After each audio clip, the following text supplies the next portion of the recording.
Hey, Mark. Hey, Elaine. I really don't like the way you say Elaine like that. It's very American.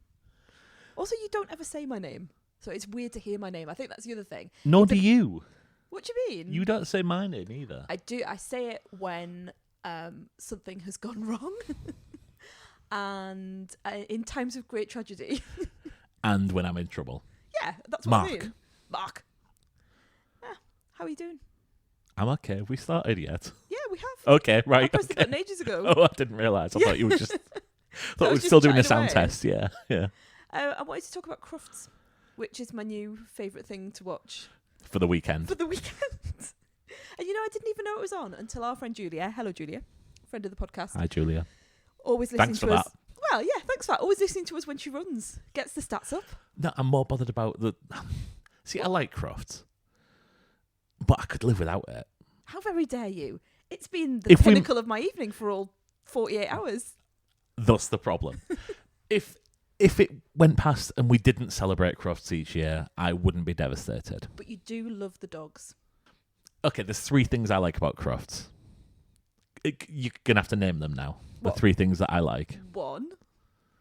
Oh, you don't mean me naming numbers. You want me to name the things that you like about Crufts.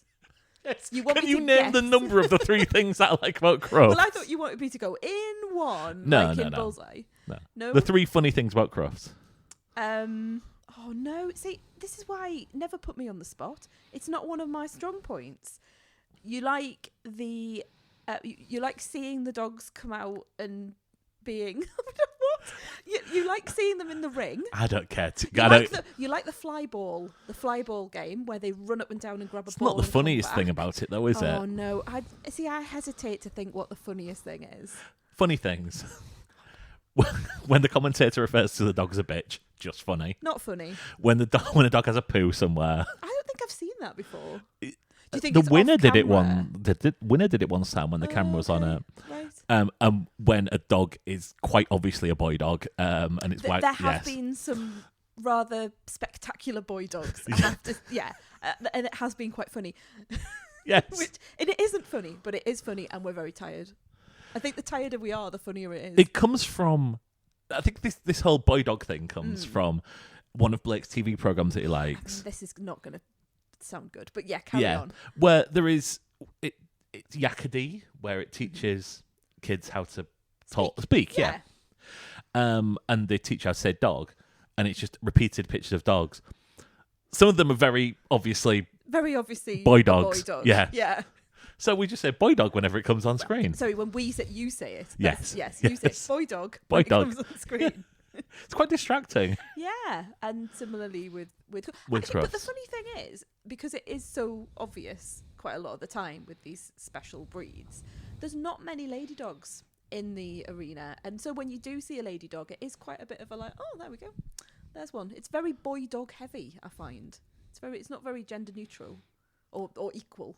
Well, yeah. Yeah. I mean, I'm sure there's a reason for that. Yeah, maybe. Last year's winner has been retired and had a litter. Oh yes, of course. Yeah. See, there you go. Things I As much see I when I know. look up from my laptop and But it's really good fun, and I do love seeing the people that because it so reminds me of obviously Best in Show, the sort of the satirical film, and which really leans on the type of characters that take themselves off to the dog shows, and I do feel sort of kindred spirits in the people who were involved in these sort of showings, in that when we do see clips of them and when they sort of take us behind the scenes, I feel there's a lot of neurodiversity going on there, and so I kind of feel like they're my people.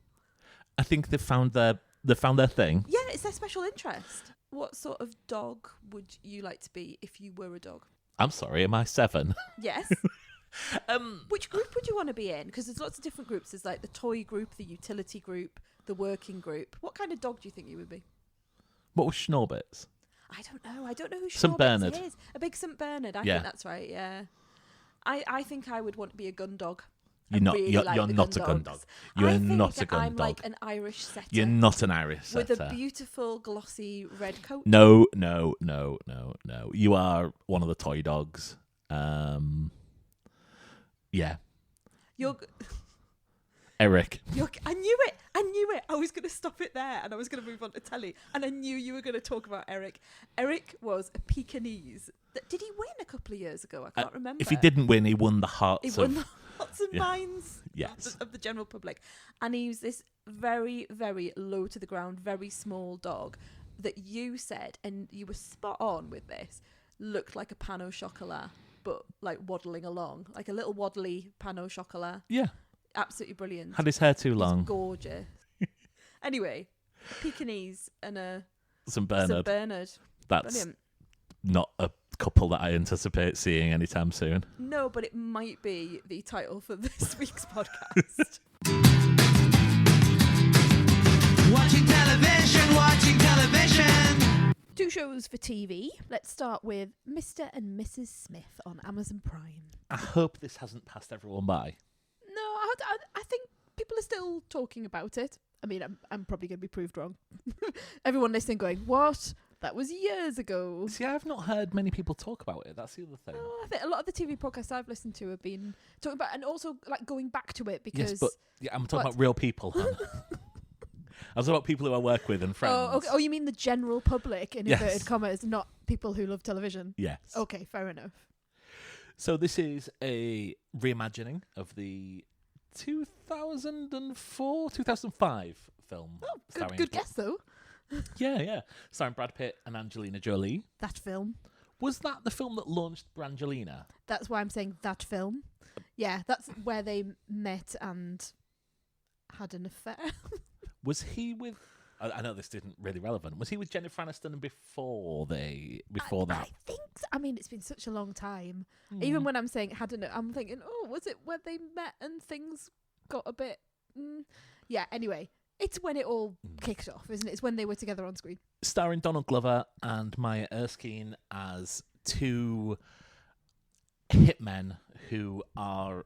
I mean, this is quite different to the film, isn't it? Oh, yeah, it is, absolutely. Because in the film, not that I've seen it, but in the film, it's a married couple who don't know that they are assassins. Don't know that each other are assassins. They don't know each other are assassins until they have to assassinate each other. Yes. Therefore, japes occur from that. Hilarity ensues. Hilarity and japes.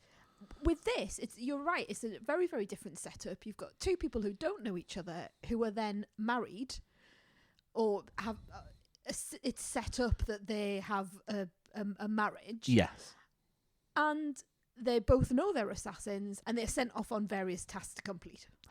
Have you seen all of this? No, I've seen a couple of episodes. Okay, I've only seen the first 2. Mm-hmm. So the pilot of this, I had no interest in watching based on the fact that I thought it was going to be like any old standard remake of a film that I didn't really care for in the first place. And I think you saw it. Do you see it as part of the Custard? Yeah, so I was invited to guest on the Custard TV podcast, which is an amazing podcast talking about television week in, week out. So if you haven't come across the Custard TV before, go check them out. And one of the shows that we were covering that week was Mr. and Mrs. Smith. I would not have checked it out as you suggest. I would not have gone there if I hadn't have had to watch it as homework for that show. Is it controversial to say that I think that calling it Mr. and Mrs. Smith does this a massive disservice? Oh, no, I don't think it's controversial at all. It's just not the same thing. And I think the comparison I'm going to make, and it's not a like for like comparison, but Westworld, the HBO drama, took what is essentially a popcorn film and made it into a prestige TV show based on the same themes. This almost reverses the whole point of it. And I think putting it on Amazon paints the picture, and this is my prejudice against Amazon Prime, or Prime Video, whatever they want to call it this week. This is a far more complex show than I would expect from Prime. And I think if this was HBO doing this, you'd think, okay, so they're doing a prestige version of it. But I did not expect this to be anywhere near as good as it is. I think like an Apple, like and it's not Severance, but like a Severance, or those sorts of shows that you get on Apple. I think this. You're absolutely right. I don't think it really belongs on Prime. There's too much to it. Yeah, there are really. It's not really about the assassinations that are going on or the tasks that they have to complete. It's really about them as two people who don't know each other, come from very different backgrounds, being thrown together in this beautiful apartment in New York and having to work out who they are because they're work colleagues, but they're also now very personally intertwined. And what I'm hoping when I get through the episodes, what I'm hoping is that carries on and we get to see what happens with them and the difficulties that brings. There are supposedly lots of really good cameos coming up as well. There was some right in the first episode that I really enjoyed. So I'd say there wasn't so much in the... there was in the first episode. Right at the beginning. Yes. Right at the beginning. Yes, of course. I think what has happened is, so I've watched a couple and then I think it's very much a Friday night sort of TV show for me. And it's not one where...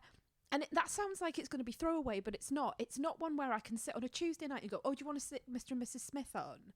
Because my brain's not in the right mood for it then. I need to be relaxed. I need to have a bit of time. And I need to sit on a Friday going, okay, I've got a good hour here. I'm relaxing into the weekend. I don't have anything on tomorrow. And my brain can switch on to appreciate this show. Yeah. And that's where I've come a cropper because I haven't had that opportunity to go back to it and give it what it deserves. And I don't want to just charge through them all while being in the kitchen and coming back through. Yeah. That's the reason I haven't gone back to it. Not because I don't like it. I think it's a really strong show. But you're absolutely right. It doesn't belong on Prime. It also,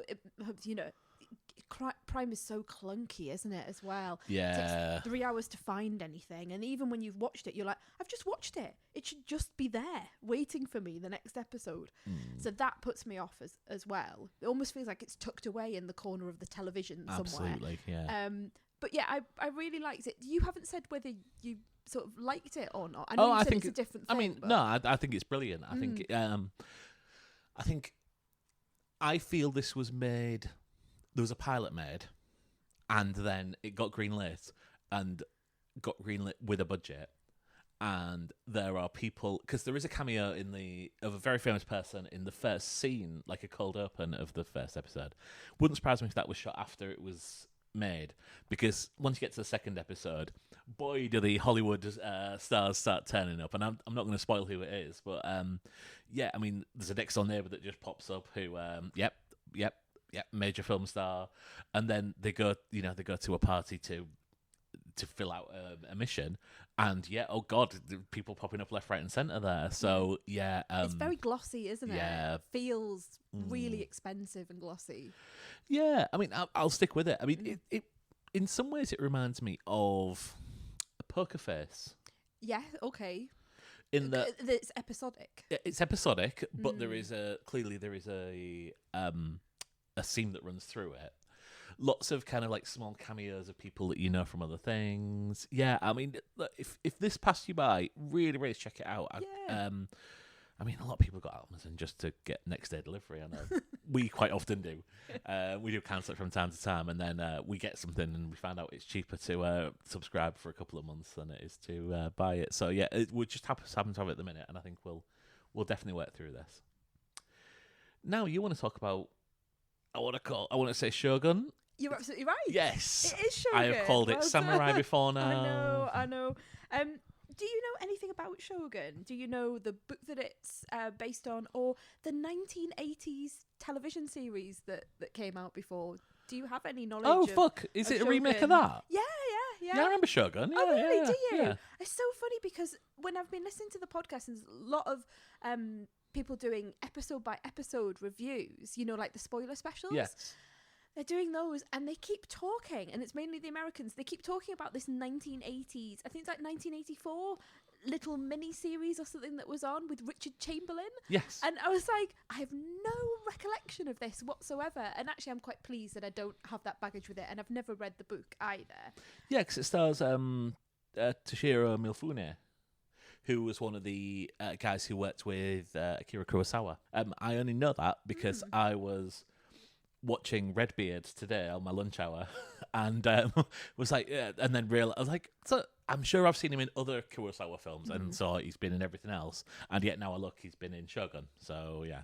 Well, Shogun is set in 1600s feudal Japan, and I mean, I'm I'm just sighing at myself, but it has been called the Japanese Game of Thrones, And that's what puts me off. Yeah, and I've been like racking my brain as to how I can describe the show, but I'm just gonna say, like, if you need a pithy, what is this like? What is it tonally like? What are the plot lines like? It is a Japanese Game of Thrones. We've got different houses, we've got different factions and lords and ladies and different religious intrigue, political intrigue. Lots of machinations, people being enemies of other people, and people like saying that they're your friend but they're not really your friend, and that's essentially it. And into the mix comes this guy from England who has been on his big boat, on his ship, and he has been travelling, and he's been looking for these distant lands of which he knows not. Yes. And he lands in Japan, and he's our surrogate. He takes us, we're with him as the various factions sort of pass him around or say that he's going to die, but then he's not going to die, and then he might be useful. And I'm trying to remember what his this is the problem. I don't remember his character's name. And that takes a lot for you. Yes. I remember the actor, because the actor's called Cosmo. So that's quite easy for me to remember. But I can tell you the Japanese cast. And right at the heart of this, and the people who I'm really, really interested in, there's so many, but the people I'm really, really interested in are Lord Toranaga, who is played by Hiroyuki Sanada, who Good luck. we know better as Dogen from Lost. Do you remember Dogen? He's in the temple. Yes, with Lennon. Yeah, and, with Lennon. Yeah. Yes. And he was also in Westworld as well. And he was in The Last Samurai. He is our central character, not the English guy. Yeah. And I think that is what makes Shogun, this iteration of Shogun, I believe to be pretty different from what you're going to get in the 1980s. Yeah. Because whilst, and I've looked his name up, is John Blackthorne. Well, Cosmo Jarvis's John Blackthorne is sort of the fish out of water, and we are seeing through his eyes different cultural aspects of the time. Some really interesting conversations that he has that shows that things are very different, sort of in his mind compared to other people's, and there is some real comedic moments there. So while he's sort of taking us through, I'm really not bothered about him. I want to know about Lord Toranaga, and also the people around him, like Lady Mariko, who's played by Anna Sawai. They are so intriguing. They are playing this perfectly if you are into your historical drama. I mean, it's, a lifting of the eye, a look, just so intricate, their acting. And then Cosmo Jarvis comes along and he kind of pulls me out of it, and I don't know, I'm trying not to be cruel, because I don't know if he's doing this on purpose, but he is so big and so broad, and he sounds like a really over-the-top Tom Hardy. So he's rah, rah, rah, rah, rah, rah, rah, rah. It's all of that all the time. Yes. And he looks like Tom Hardy. B, he sounds like him. And sometimes when I'm watching this, my brain sort of takes me off into like, oh, it's a young Tom, and it's not. He's not Tom Hardy, but it's that sort of level, and I'm really hoping it's a choice that he's really big in the first few episodes, and he's going to have a journey to become quieter and maybe more respectful of the culture that he finds himself in, that he's going to learn, from the people around him, and he's actually going to become a better person for it. Yes. And I'm really hoping that we're starting at this really, really heightened, because he just doesn't fit right with the rest of the cast who were just playing it very subtly with a lot of nuance. I also have to say that this show, much like Game of Thrones, really takes you off into some horrific places. There is torture, there is death, there is death of children. And you kind of go, oh, they're not going to do that. Oh, they do. Okay. They really do. And you just have to sort of like go, right, okay. Much like with Game of Thrones, where you go, oh, they're not going to do that with a kid. They're not going to do that with that woman. Oh no, they really are right in front of you. So there's certain scenes, especially around children. There's certain things where I've had to just sort of park that and go, right, it's only TV. There are times where I've just had to park that and go, it's television. It's not real. Yes. Move It's only on. a game show. Yeah. Now, you have already said you are not willing to watch this because of the Game of Thrones comparison. It's not. I mean, I just don't care about things set in those sort of times. It took me. But you liked Game of Thrones. We watched Game of Thrones in Las Vegas, I remember. Yeah, notably 8 years after it started, because it became that much of a cultural phenomenon that I thought I need to catch up for the last few series. Cue the point it got really shit. So do you really want me to get on this and make it shit again? No, I just don't care about this stuff. It's not something I'd watch. It's I find that I think it's a shame. I know we all have our genres that we like and we don't like. And you know, if you said to me, "Oh, there's the romantic comedy that I think you'd love," and I'll go, "No, I'm not going to watch that." But I do think it's a shame because it's a beautiful show. I literally do that. Really interesting. Like once a month, and you're like, No. "Nah, Well, I'm not interested." Saying. That's what I'm saying. I recognise my own failings, but I do think that if there's anyone out there listening who thinks, "Oh, I'm just not sure," just watch the first episode, give it a go, see if it pulls you in. Start with the first one. Start with the first one. This is coming out weekly, which I'm really enjoying. I'm actively looking forward to seeing it. But it does require you to have time on your hands and your phone not in your hand. And as Dawn Glenn... Not willing. Yeah. And as Dawn Glenn, who I'm often on the Custard TV podcast with, said to me on Instagram the other night, when I said it was a show that really helps me relax, she was like, how can it help you relax? It cannot help me relax because it is 80%, 70-80% subtitles. You see, So you have to sit and you have to watch it. I understand that, and I think you know when I go see a subtitled film, I am often more interested in it than I would be otherwise because it keeps you switched on. You've got to be in it. I mean, after 5 minutes, you don't even notice that they're on anywhere. And that's why I find it relaxing. I can totally understand what Dawn's saying because it does mean your brain has to be switched on. But for me, that means that I'm focusing on one thing and not on everything else. So I can completely immerse myself in it and therefore not be thinking about all the things that stress me out outside of that. I really love this. It's going to be on one of my shows of the year. I know it's absolutely up my street because it's historical drama. I mean, as soon as the slide came up going 1600, I was like, right, I'm in. That is absolutely my period of history. How do we ever end up together? I have no idea. Because that is literally my idea of hell. I know. He says, having watched Redbeard this lunchtime, but yes. Will you explain what Redbeard is? It's a film. It's a Kurosawa film. Oh, Kurosawa film. Yeah. Set in Okay.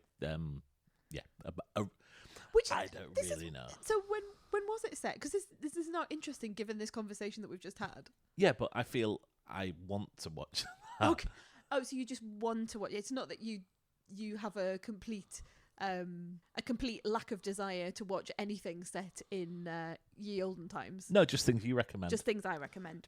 No, it's. I mean, there's a difference between something that's got 3 episodes out on Disney Plus and one of the great films by one of the great directors. I've never heard of it.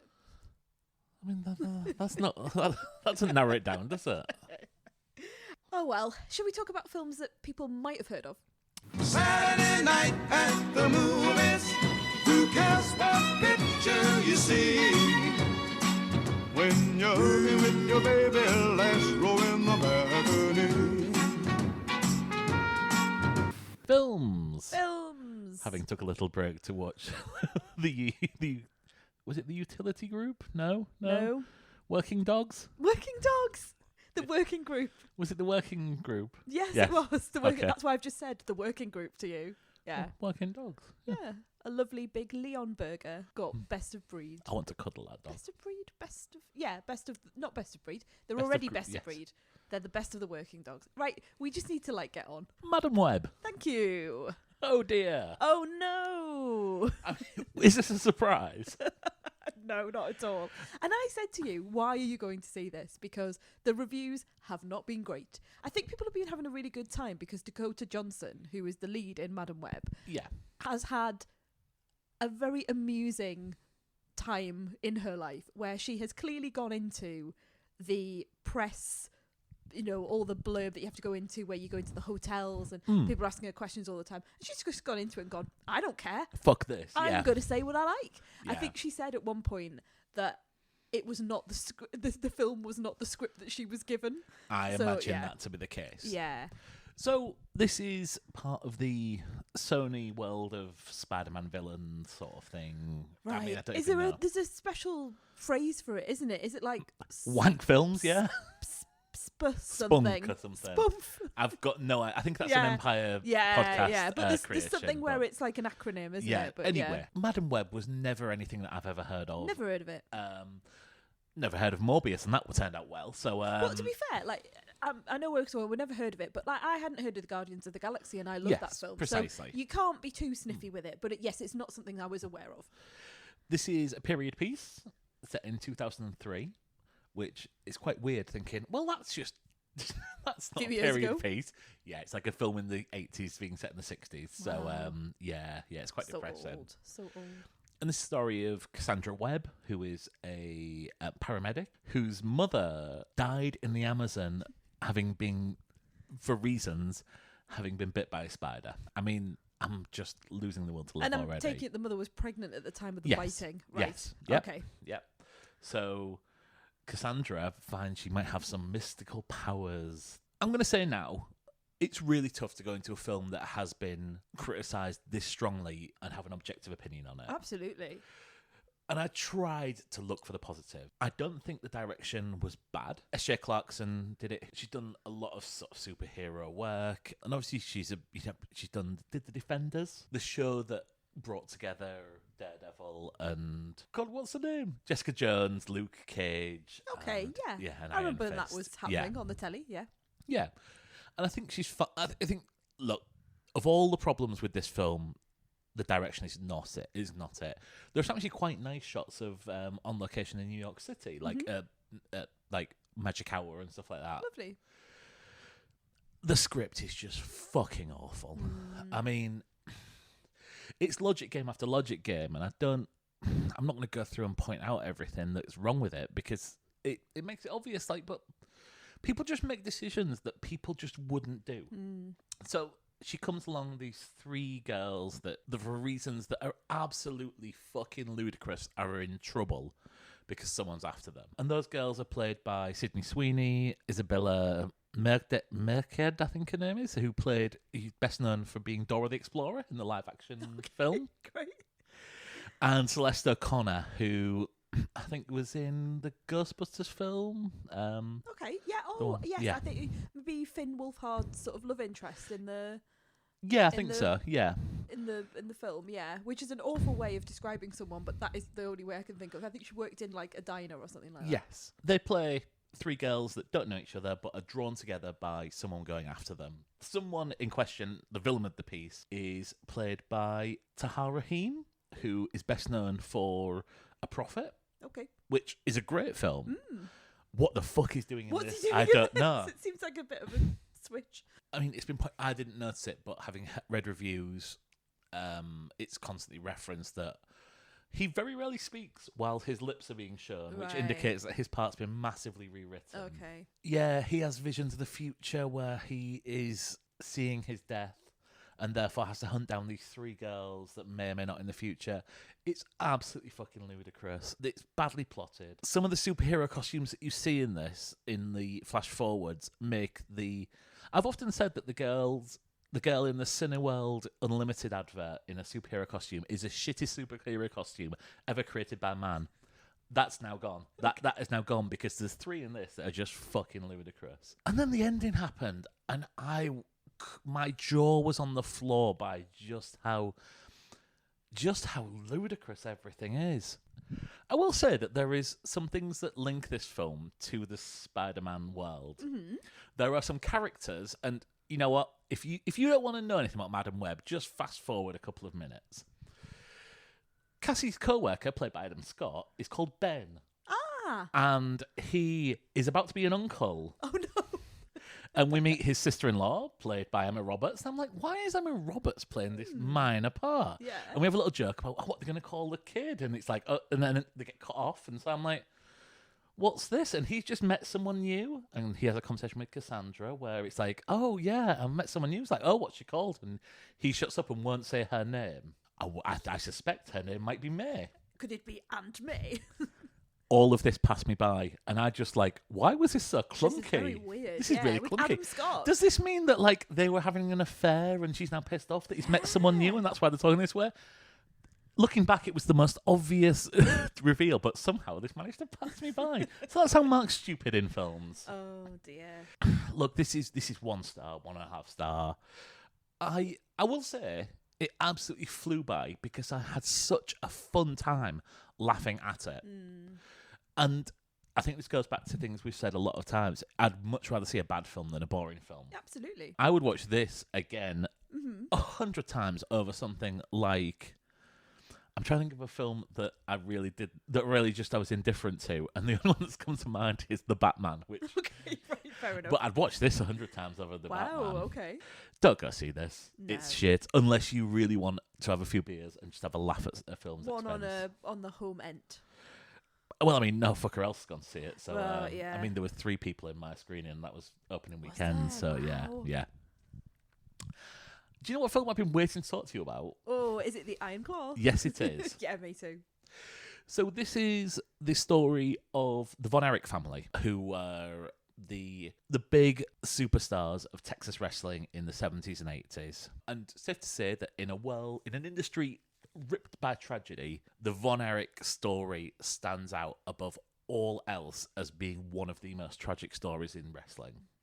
How much did you know of the story before you went in? So I remember you telling me the story of the Von Erich brothers and the patriarch. I wouldn't have been able to tell you. We have a lovely time in our house, don't we? I know we do. But there was a series of documentaries that you will remind me of the name of in a minute. Dark Side of the Ring. Thank you.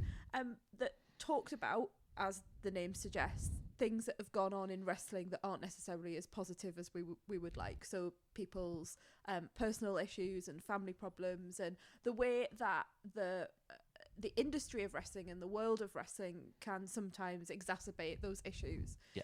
So I think you've always given me that indication that it's not all running into a ring with a bright costume on and then going away and having a brilliant time. And I know from the things that you've told me as well about the sort of the early demise of a number of wrestling figures. Yes. So in the back of my head, I knew this wasn't going to be laugh a minute. Yeah. And I'd also picked up from a number of reviews who were saying that this was a film that was really being overlooked, particularly in the awards sort of categories and the awards events, and that it was really quite a powerful film and something that would sort of stay with you for quite a while. So I knew it wasn't going to be this. And you know what the only thing is, our friend Jim, I saw him the other day and he said he was going to go and see it. And I think he said something along the lines of like, oh yeah, like, and he sort of positioned it as like he was going to see like a Marvel film or sort of like a really fun wrestling film. And I had to just stop him and go, it's not that sort of film, Jim. I really wanted to tell you this was the feel-good film of the summer, and just see how devastated you could come back. Because you could look at it, couldn't you, as like a sports drama, a sports film, and you could look at it in the sort of like a Rocky or now Creed, and people going into like other shows about like the wrestler and the adversary. Yeah. Anyway, you know what I mean. Yeah, that's right. But like coming good when things have gone bad, and I knew that wasn't what it was. However, So to answer your before, question. before we go forward, I think it's worth saying, because you're going into the review now rather than... Okay. This is a story of 4 brothers who have different levels of interest in wrestling, but are all encouraged to become part of this world through their dad, Fritz von Erich. Not his real name. No, because he played a Nazi in the 60s and 50s, 60s and 70s. It's mad, isn't it? He used to goose step around the ring. Yeah, I find that fascinating. And then he became a good guy and became the biggest star of Texas. Yeah. Yeah, Jack Adkinson, I think is his name. So can I answer? So to Yes. answer your question, going back to what I was saying a minute ago, to answer your question, I couldn't have told you the names of the Von Erich brothers or Okay. the dad. Boy, did I learn a lot in this film. Yeah. I'm going to start with me, because I think I went into this knowing too much. I think this is a fine film. I think this is entirely suited to a miniseries rather than a 2-hour film. Wow. I am quite negative on a lot of part of this film. I think the first half of this film, where you see the Von Erichs enjoying each other and like just getting on with each other, is a really, really strong, powerful piece of filmmaking. However, you get to halfway through the film, and I'm looking at my watch and I'm thinking, we've still got every single Von Erich on the board that we started with. And me knowing a lot about the Von Erichs knows that that's a problem. And I think the second half of this film is entirely rushed. There is achievements that are just completely washed over to get to the tragedy. And it makes it look like this tragedy is almost it looks...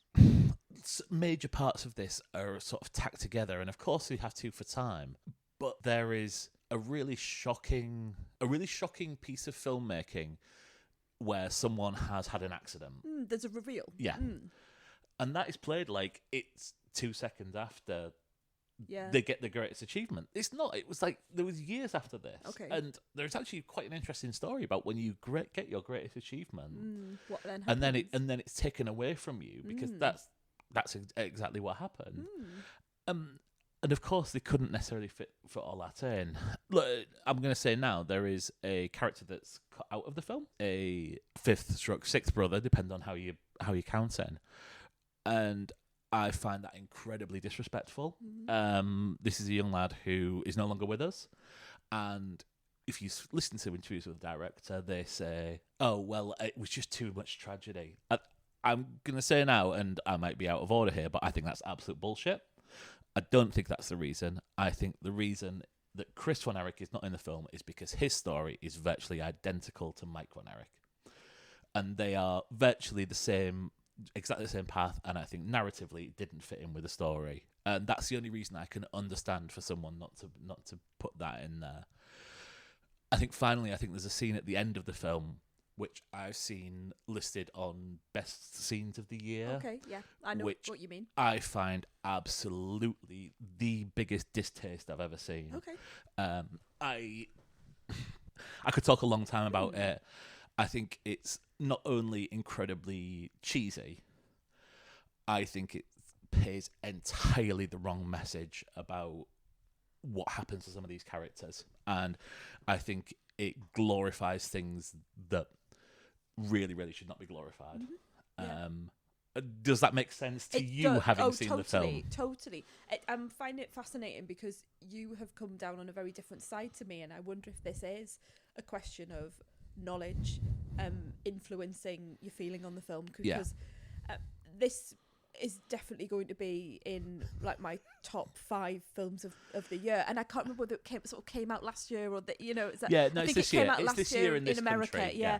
I was thinking about it. I'm still thinking we're in January, but we're in March. I thought this was a phenomenal piece of filmmaking. I thought the story was incredibly affecting, and because I don't have that level of knowledge in my brain, and because I went straight to Wikipedia afterwards and read all about it. Oh, right, okay, so some people were married and some people have kids, and that was not in the film, and all of those. And I understand what you're saying about the other brother.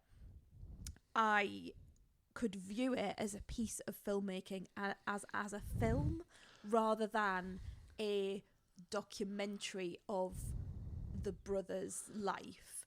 And therefore I am able, as a person who is not invested in the story, to put that to one side. And I fully agree. It is the baggage that I brought with me that makes me like. I think it's a 3.5-star film. I wish it was more. Like I say, I think even if I went in knowing nothing, that scene would still leave a bad taste in my mouth. Okay.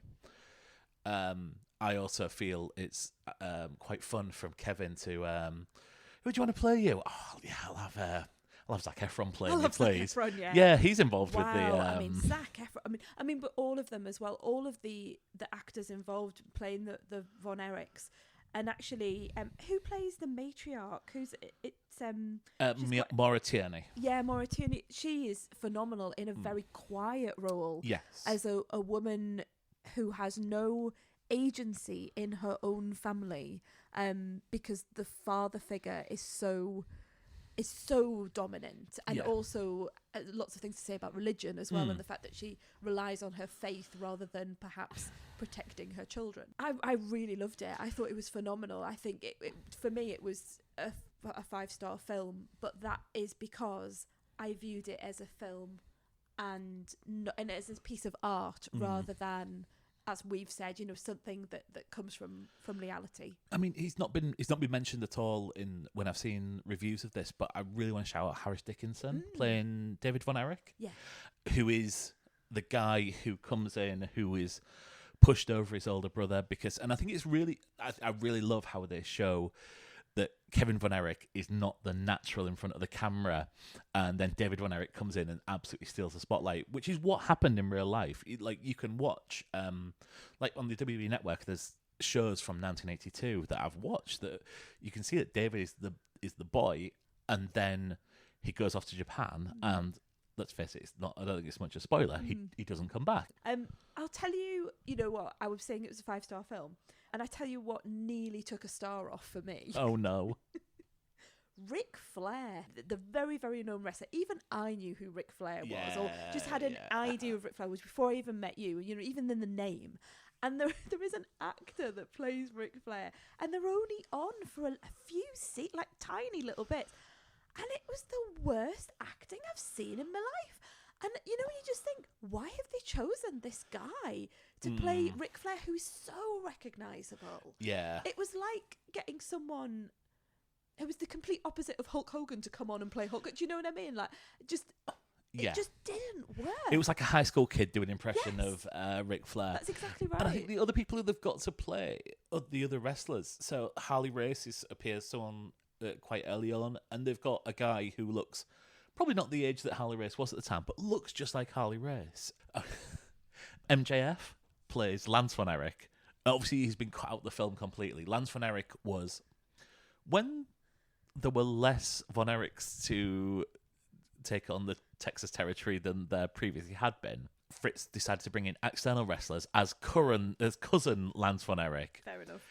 And MJF was told that he was, it was a big thing that he was going to be in this, and he is in a 2-second montage when Kevin's looking pissed off on the side of the ring. Right. However, when the credits roll, executive producer Maxwell Jacob Friedman, thus proving that wrestlers are the best workers in the world. Yeah. I'm sorry that it didn't have, I mean, not that it didn't have the impact, but that you didn't come out of it thinking, oh, what an amazing wrestling film, because it would be nice to have that, wouldn't it?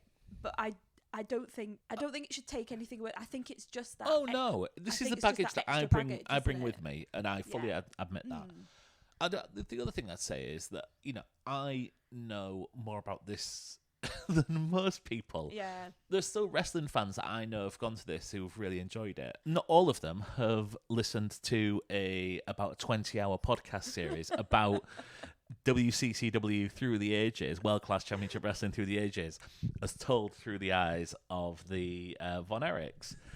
So, I'm willing to admit it's on me, this. But do you feel happier that there is a film about wrestling just generally that I think depicts the brutality of wrestling in a really genuine way? Yeah, and I think it's really clever how because I think the big thing around when you're telling a story about wrestling, the big thing that you need to make clear is it's fake, but it's still performance.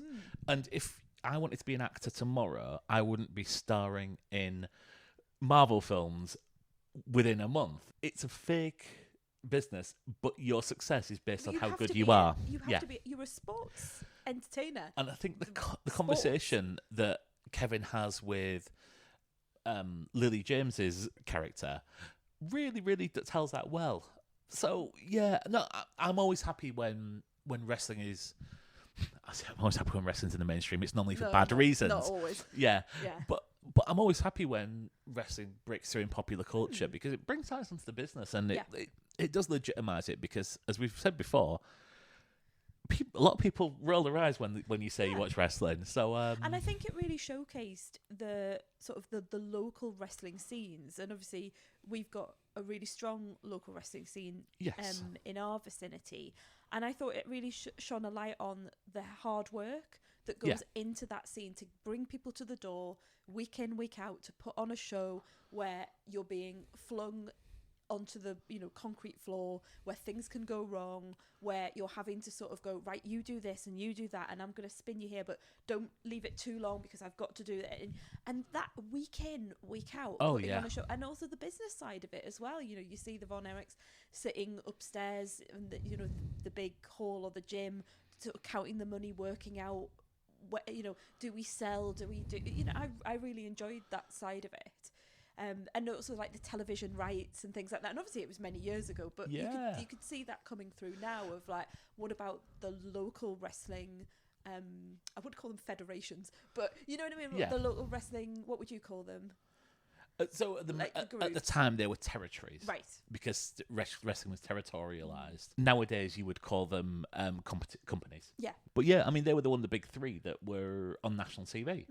So WWF, Georgia Championship Wrestling, which was then later bought by WWF and then had to be sold to Mid-Atlantic. Mid-Atlantic, which got the rights on the Ted Turner's station, and then World Class was bought by ESPN, and that's what we see. It's shown worldwide, really. For something entirely different, would you like to come to the desert with me and discuss Dune Part 2? I'm fresh out of this. You are. You have just been to see it today. Yes, I am. All 2 hours and 45 minutes. I've not listened to anything about it. Wow. Why would I? I know, but sometimes, when I come out of the cinema, I'm straight in. I get the podcast on in the car on the way home. Oh no, I've got a bit of a backlog of podcasts.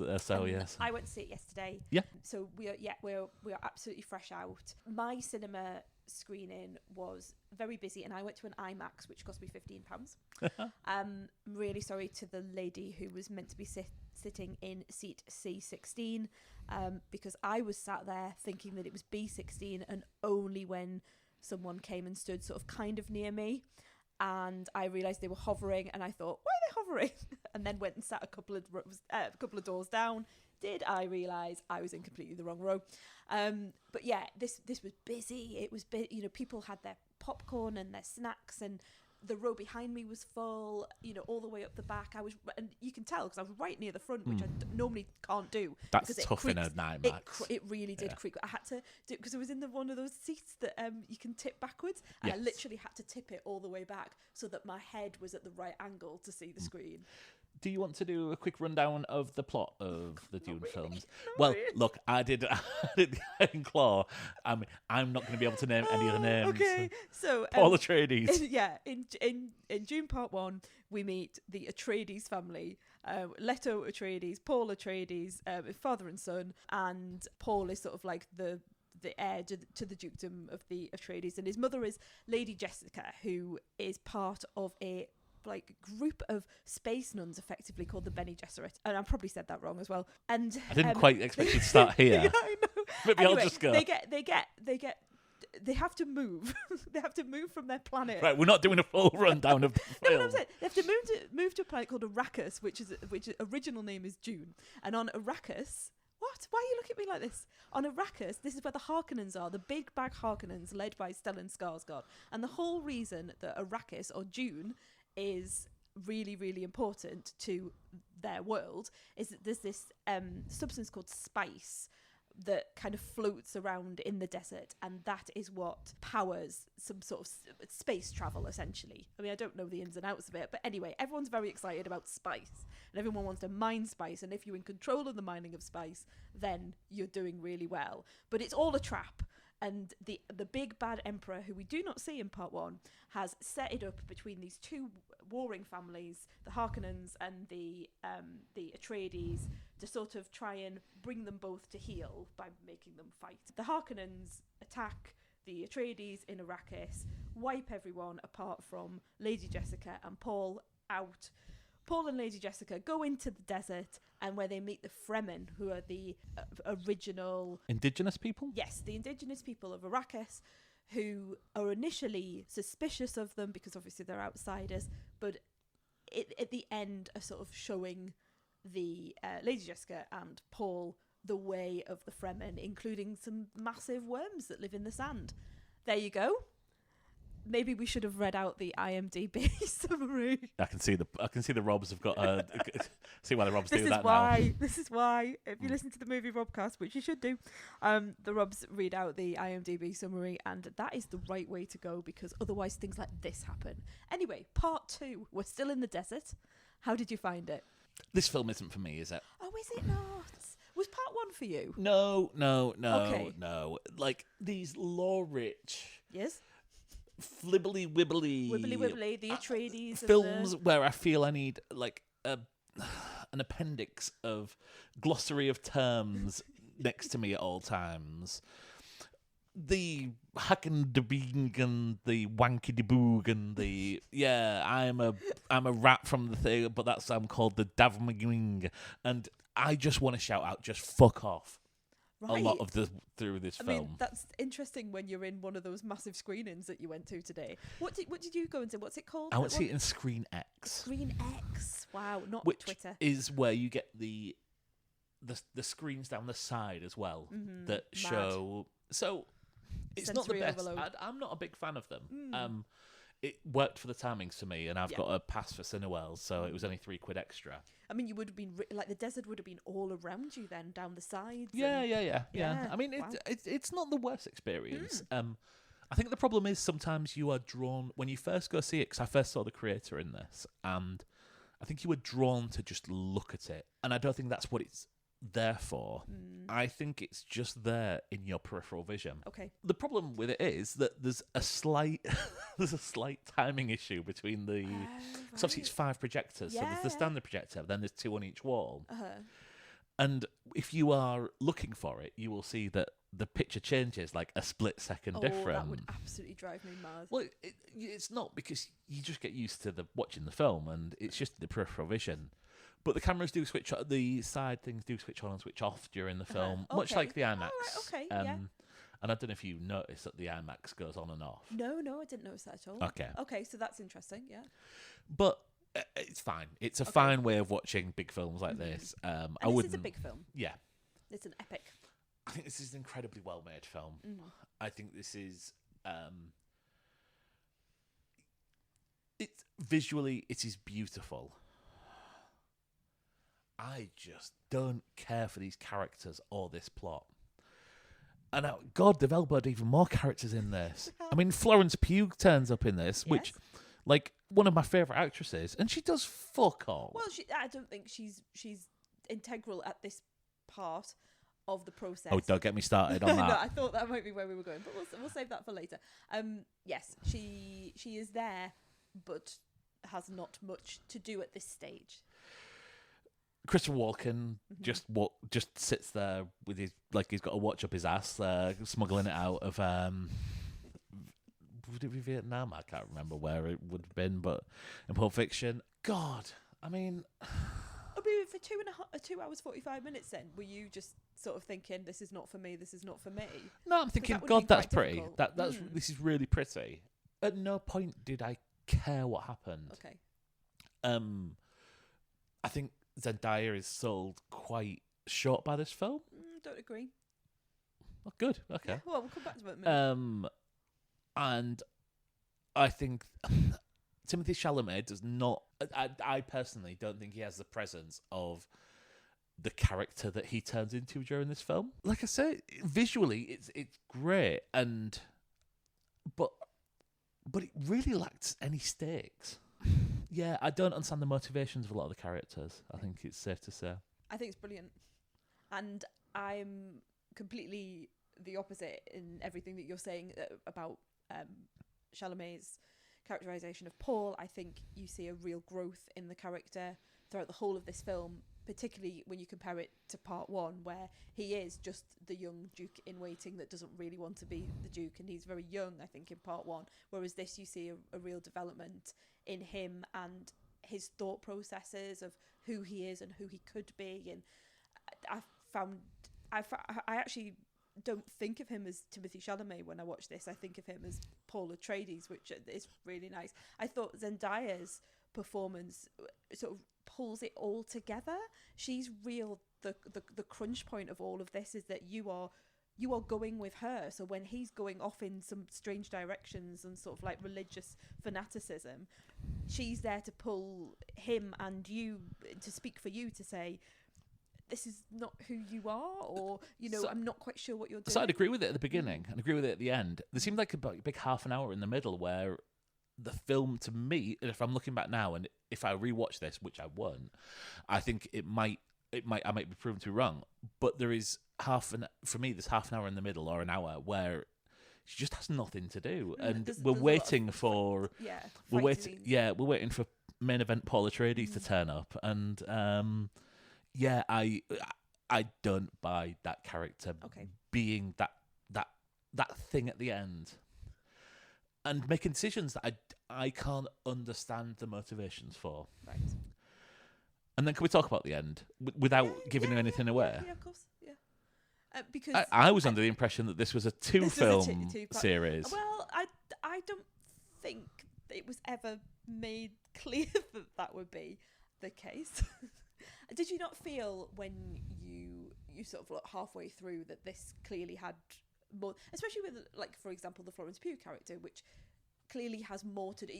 You could see this going into the future. I knew straight away that this wasn't the end. I knew there'd be another one, and I was welcoming it, to be quite honest with you. But I think that's the difference, isn't it? If it's not for you, and you're thinking, right, this is part one and part two, where's my ending? Where's my conclusion? Whereas I was like, I want to keep this going. I'm loving this space opera. Bring on part three. So when we get to a point where it's clear that they are setting it up for another film, I was very welcoming of that. I really thought, oh, great. I look forward to it. So I know a lot of people that are really, really into the book. That's not me, by the way. No. Never read it. Look, I've spoke to a lot of people who think this is the greatest film they've ever seen. Yeah, I wouldn't say that. And I quite swiftly can say to them, and at what age did you read the book, and how often was it? Because the answer is early and often. Yeah. I've never met anyone who's ever said anything about Dune Messiah. Okay. I don't want to see a film of that. I didn't. Yeah, look, it's gonna be made because this film is making all the money. Yeah, absolutely. Yeah. It's not for me. Will be signed I will still go to see it, and I'll still be bitching about it on this podcast. I was going to ask, would you go and see the third Of course it will. I mean, because I watched the Lord of the Rings films, and a trilogy which I would compare this to, because I think they're very well made. It's just not for me. And visually stunning. I mean, from the off as well. I mean, I think it's. I wonder whether now we just really expect it of Denis Villeneuve, because I think everyone's kind of gone, oh well, it's really good to look at, as if it's like shrugging your shoulders without taking the time to sort of look at it and go, even just, pausing at parts of this film without the near 3 hours of it all, that would be enough years ago to be like, wow, I've never seen anything like that before. There's a scene at the beginning where some of the baddie characters like fly up in the air, and I was quite taken aback where I was like, God, I don't think I've seen, like, it was like weightless. It was, and I've seen people float in the air in Marvel films and all that, but there was just something about the heft to them and the realism, and I'm sure it isn't real, but there was such a realism to them. And actually, I know you've talked a lot about sort of the different characters coming in and out, but I really did enjoy some of the new characters and the way that they were styled and the way that the visuals changed. So when you go on to the planet where like our bad characters, the Harkonnens are Harkonnens, I'm never going to say it right, but you know, the big bads, that's all in black and white, and there are these amazing fireworks that just almost look like they're inverted fire, and there's no colour. Yes. And so those sorts of stylistic choices I find like just phenomenon. And even things like I really like picking out things like Florence Pugh wears some really cool costumes in this. Like part of my enjoyment of her coming on the screen is every time she's wearing like some sort of chainmail piece or something on her head, and a lot of the times it really reminded me, and I don't know if you remember this film, whether you watched it a lot when you were a kid, but you remember The Never-Ending Story? I've never seen Never-Ending You've never Story. seen it. There's an empress who is a child in The Never-Ending Story, and she pops up and she has all this sort of like headgear on, and it really reminded me of that. And you know, I'm like, is he referencing The Never-Ending Story? Because obviously we're riding on sandworms, and you know, it's an epic with a boy at the heart. And I thought, no, he just can't be. But that's what it reminded me of, and that made me happy. I loved it. I think it's too long.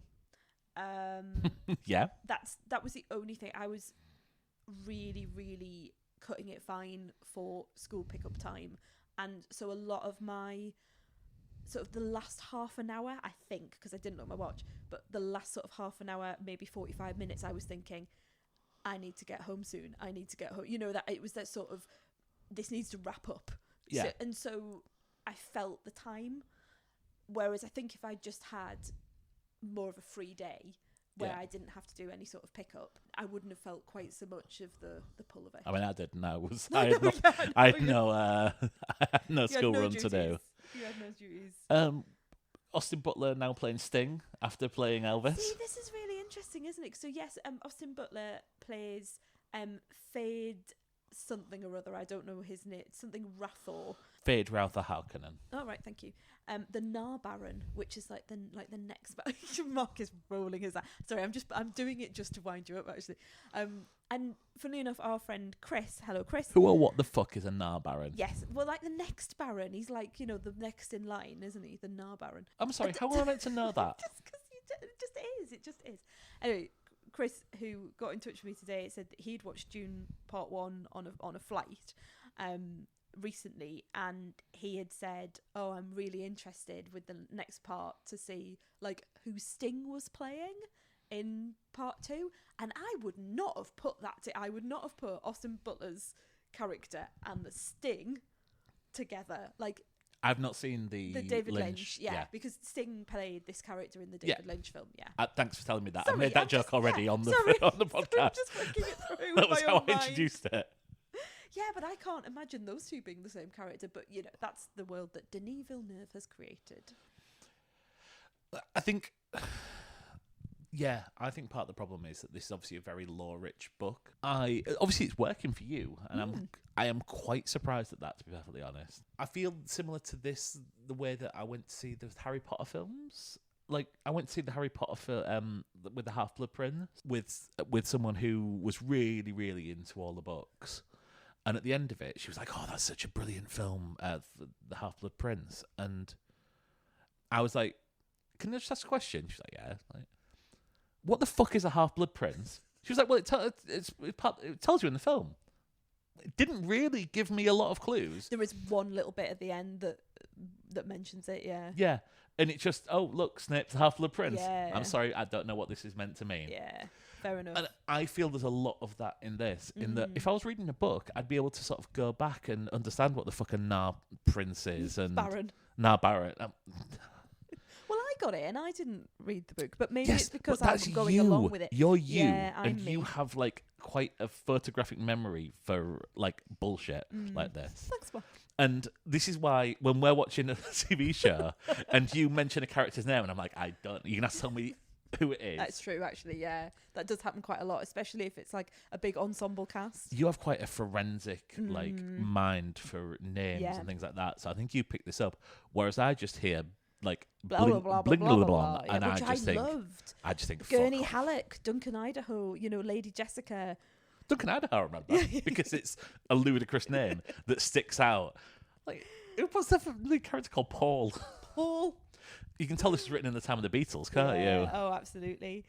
One of the reasons I think I really like it, when I'm sort of analysing it in my little brain here, when you're saying, like, why do you get it? And I really like the way that Herbert, because obviously Herbert wrote the books originally, he's talking about... Why are you laughing, Herbert? I think it's the metronome that's writing it. There's a place called Metro Centre near us, and they have these characters called the Metronomes, and the Metronomes are Herbert, Sherbert, Maggot and Rusty, and Mark finds that hilarious. So anyway, when I'm talking about the guy who wrote the original Dune books, Herbert, Mark's now thought of the Metronomes. Yes, so when he's writing it, he's writing it, like you say, writing at the time like the Beatles, and thinking about ecology and thinking about the way that we live in the world.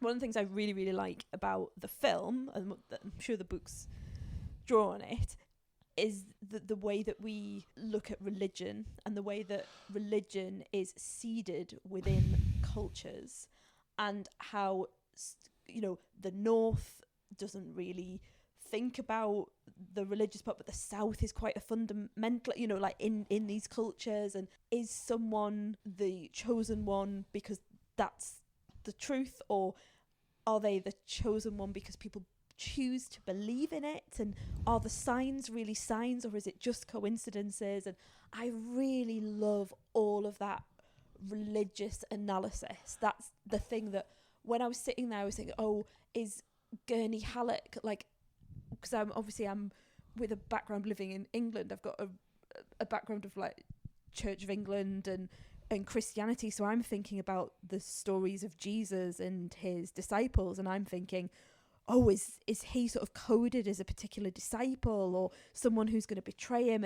And that, like you say, I will sit and analyse this and work it out and do, and that's what I did throughout most of the film, is I'm putting my knowledge of Christianity into these films. I got a bit of Christianity from it. Oh, God.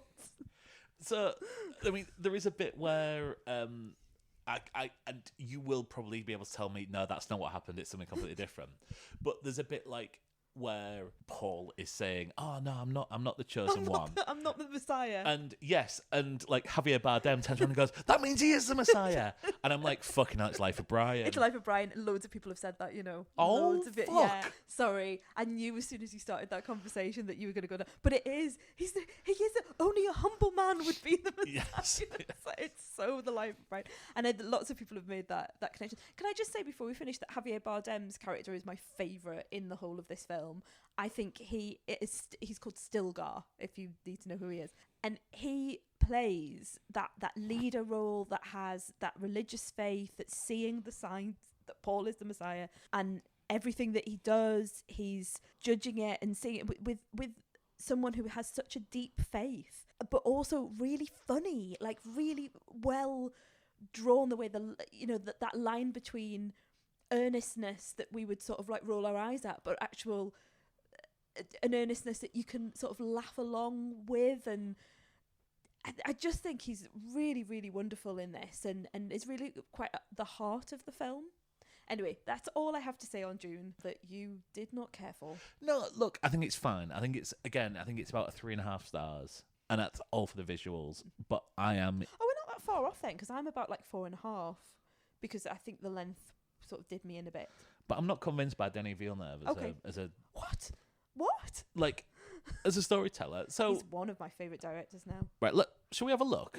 Can we have a look? Because Yes. I feel like this is something that is in my mind, and then I think about it, and I'm like, well, I didn't like Yeah. that, I didn't like that, I didn't like that. I mean, you must have liked Arrival. Everyone likes Arrival. Yeah, okay. Yeah. Okay, right. I don't think you like Blade Runner 2049, Shit.